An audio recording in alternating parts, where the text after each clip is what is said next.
And this is my lesbian daughter's Native American lesbian life partner, Marjorie.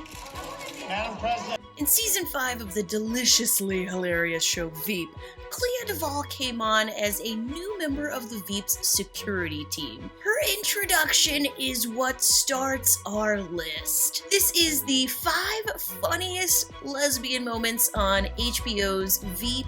Starting at number 5 is Clea Duvall's introduction to the show as Marjorie Palmiotti. Ma'am, this is Special Agent Marjorie Palmiotti. Oh, hello. Hello, ma'am. Ma'am, a key requirement for being lead agent is someone who looks like the president, especially from behind to provide an additional decoy target for any would-be assailants. I'm a perfect match from behind. When Selena realizes they've picked Marjorie to be her head of security because she looks like the president, Selena is immediately disturbed. This will serve as a running joke going forward that people often mistake Clea Duvall's character for the president or Selena, and it will drive her up the wall. I'm a perfect match from behind. Okay, I'll tell you something. I am not quite seeing it. I'm not quite seeing it. Only because I'm, you. And here's Gary in the background trying his best to back Selena up, but as is usually the case, Gary may try, but he often is confused about how to defend his beloved boss. Are you really not seeing what it is I'm seeing? No, ma'am. Gary, can you help me out here? She smells completely different, so, you know. That is not what I... Can you help me out here, Gary? Yeah, totally different. She doesn't even squeeze her cheeks when she's nervous like you do, so. Tony Hale, who plays Gary, also known as Political Buster Bluth from Arrested Development, does an absolute amazing job. Not even a little bit of resemblance in the ears. Like everything else about Selena, her own vision of herself doesn't quite match up to reality. She thinks she's smarter than she is, she thinks she's more important than she is, and of course, in the looks department, she thinks she's just levels and levels above an androgynous lesbian security agent. Number 4, Veep gets a lesbian haircut. During season 3 in episode 8, Selena Meyer is running for president against a absolute powerhouse cast of characters. However, the episode starts off with everyone reacting to Selena's new haircut. Drum roll. Well, that's not really a drum roll. She's coming. Ready? She's coming. I think Gary's about to... She's coming. It's too much buildup. It's too much buildup. Rebranded. What do we Look at think? all their faces. Love it. I love it. Looks great.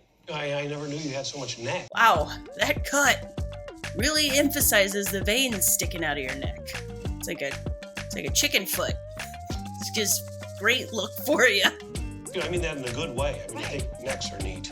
So much of this show is people trying to hide on their face how they really feel because it's politics and everything's about, manipulation and nothing is about honesty. Get Mike behind her trying to get all the campaign staffers to applaud. I just love this show. I love their perfect portrayal of how awkward life can be, especially life in politics. By the way, when in doubt, if you don't think you can lie to somebody, just state the obvious facts of the situation. Yes, that outfit looks. It looks. It has a look. There's pants? Nope, those aren't pants, are they? Those are just wide skirt legs. Nope, is that? Oh, it's a skirt pant combo. That's what it is. And you have a head? What do you think of the new cut? Oh, do you like it? Of course I don't like it, Gary. It's the worst use of scissors since my failed vasectomy. The worst use of scissors since my failed vasectomy. Maybe you shouldn't have got it done with a pair of scissors. That's probably the problem, Mike. Do you really think it's too short? Yeah. She looks like Katie Lang. Think of all the lesbian jokes we're gonna have to suffer. Love this joke.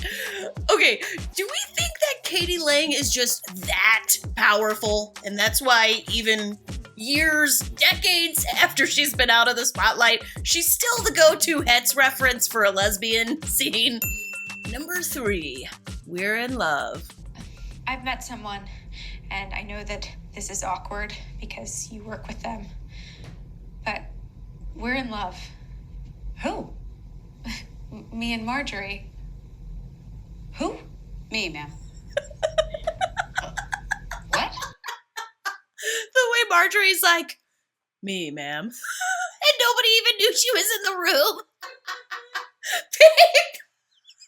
Babe. Ma'am. What? Now you know I've been acting all silly and giggly. Of course, Marjorie is anything but silly, which is why that line hits so hard. Hi. Look, we figured you guessed already. I mean, I know it's so obvious. Didn't guess. Amazing. Amazing. Amazing. Amazing. The shared shock between Gary and Selena is glorious. But I'm happy for you. Thank you, ma'am. Thanks, Mom. I love you. Thank you. My favorite moment of the scene is when Catherine says, I love you, and Gary lets out this little, Thank you.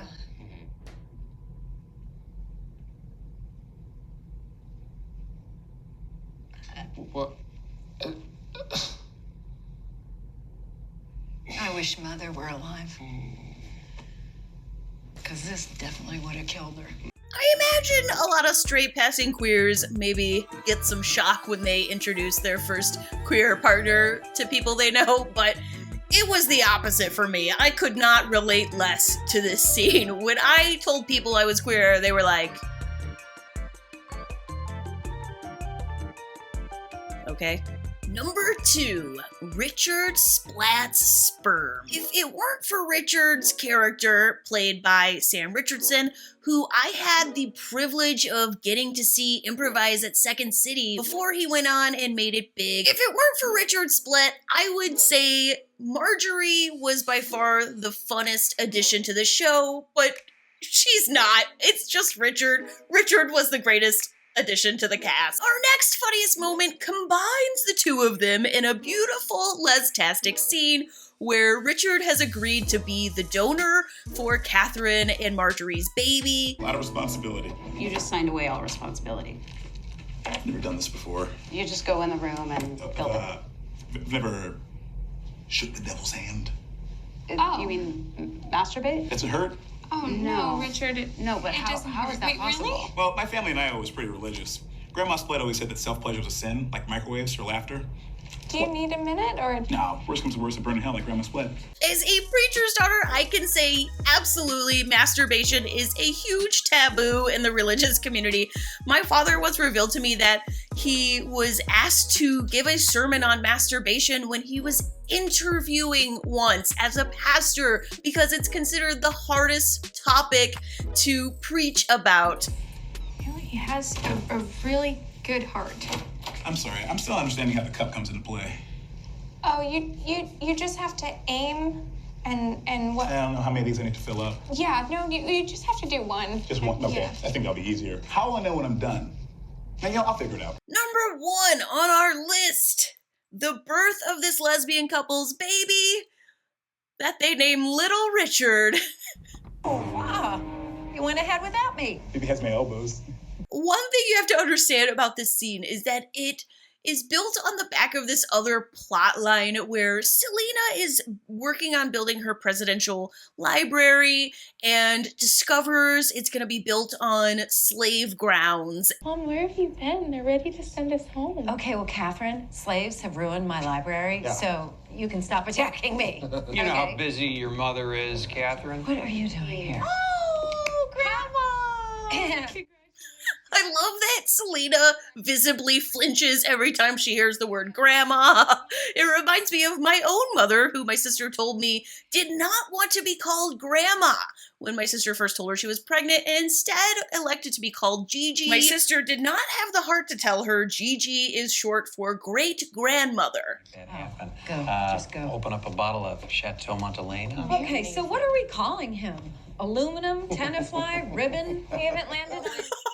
I think she's suggesting aluminum because he's a sperm donor baby. I only caught that like watching this the 4th time. The real highlight of this episode is when the new family rolls out of the hospital and this happens. This is traumatizing for the baby. No, I know. You know what? I'm going to help you. I'm going to help you out. Everyone say hello to little Richard. Is that the baby's name? Yes. Marjorie's like, this is traumatizing for the baby. Selena's like, you know what? I'm just gonna hold it up like the Lion King, okay? I love that the homophobic, egotistical, couldn't give a shit, doesn't want to be called grandmother gets to name the grandbaby. I have to say that as the proud grandmother of an African-American baby, I would rather never...